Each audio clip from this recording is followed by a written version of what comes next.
But the institutions of the world, the oppressive institutions of the world, are like cages.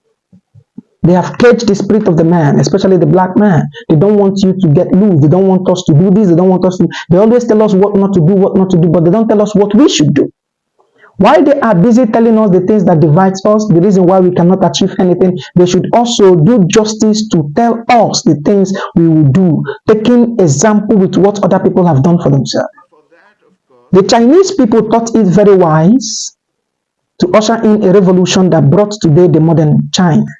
The same thing to do with the French people. The same thing the Americans did. The same thing that every oppressed people in this world have done for themselves is to invent for themselves a system that glorifies them, a system that serves for their interests. Then why it is when the black people on this face of the earth, when Africans take this same direction that other races have taken for themselves, we have these so-called liberals, so-called apologists always ringing to our ear the odds that are against us. I think it is very much important to clearly state these things that people will understand it. I am not a black liberal. I am not a black apologist. No, I'm not a racist. I'm an African. I speak from the African perspective. I'm a revolutionist. That is who I am. That is what I do. That is what I work. I have come to the level to understand that while we are a people still alive, we are the ones to make out of this very Africa the Africa we want. It is within our responsibilities and our rights as a people to do for ourselves what other people have done for themselves. And if other people have done for themselves by their own hands, brought themselves to the position of privilege in the world, it is also within our capacities as a people to collectively do for ourselves things that serves for our interest. So I am not here to speak as a liberal or as a conservative. I am here to unapologetically state the truth. I don't defend the truth. The truth defends itself. I only let it loose. That is what I do. My job is just to spill it out and to let it loose. And as a lion it is, it will defend itself. So if you are by any means threatened by what we say, which is the truth, that means you should also go back to reevaluate the basics on which you stand. And that should be made clear. I am completely not a liberal. I am completely not a conservative. I am an African. I'm a revolutionist. And I stand on the side of the oppressed. And I'm coming from that very perspective of the oppressed people of the earth. And while we have dark histories that molds our present future today, it is very much important for us to understand that we have reconstructed these dark histories to be the glorifying apparel on which we wear on to soar very high. The odds has always been against oppressed people. These are facts that should be noted. During the time of the Washingtons in America, the odds were against Americans.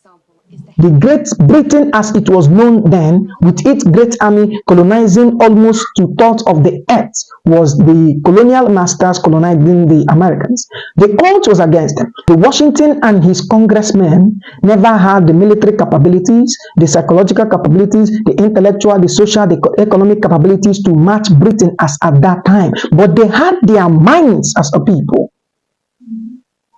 They were able to withstand the oppressive system of Britain to break hold from that bond that gave birth today to the America you know as the free world.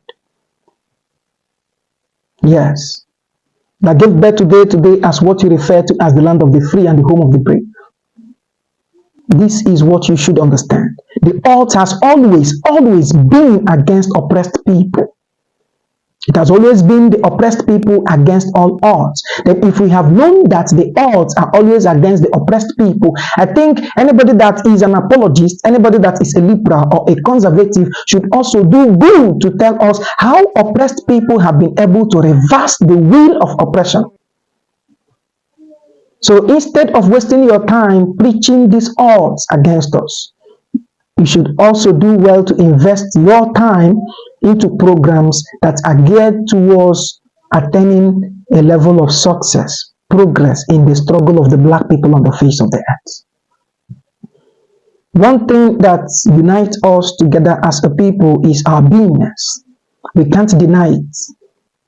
irrespective of the term used to describe you as a black man. Even if you like, they should call you an Afro-Brazilian or an Afro-American or Afro-European or Afro, anything Afro they add to your name. You should understand that you are a black person. And we don't catch hell as Africans because you are European, you are American, or you are this or you are that. You catch hell because you are an African. For the fact melanin is in your blood and gene, for the fact you wear the black skin, for the fact you see your woolly hair, you should understand that you are an African, irrespective of what you are told by the system. So it is within our right, because now faith has bestowed upon our shoulders the duties and responsibilities to wear upon this continent a more glorified garment and to bestow upon Africans a more human dignity. It is our responsibility, it is your responsibility and my responsibility that we invent for ourselves systems that solve our problems and other people. So it is high time you understand clearly my basics where I stand. I am not an apologist, I am not a liberal, neither am I a conservative. I'm an African first. And I speak from the perspective of an African. And when I speak from the perspective of an African, understanding that we are not within the group on the earth that enjoy the global privilege that have been bestowed on some other groups. So while we are not within that scale of those who enjoy from the global scale of privileges that other people enjoy, we should also do what is manly enough for ourselves.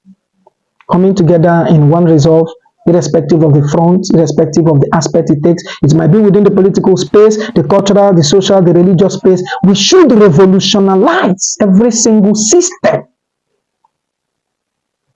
to make sure they serve our interest as a people. The Chinese did it.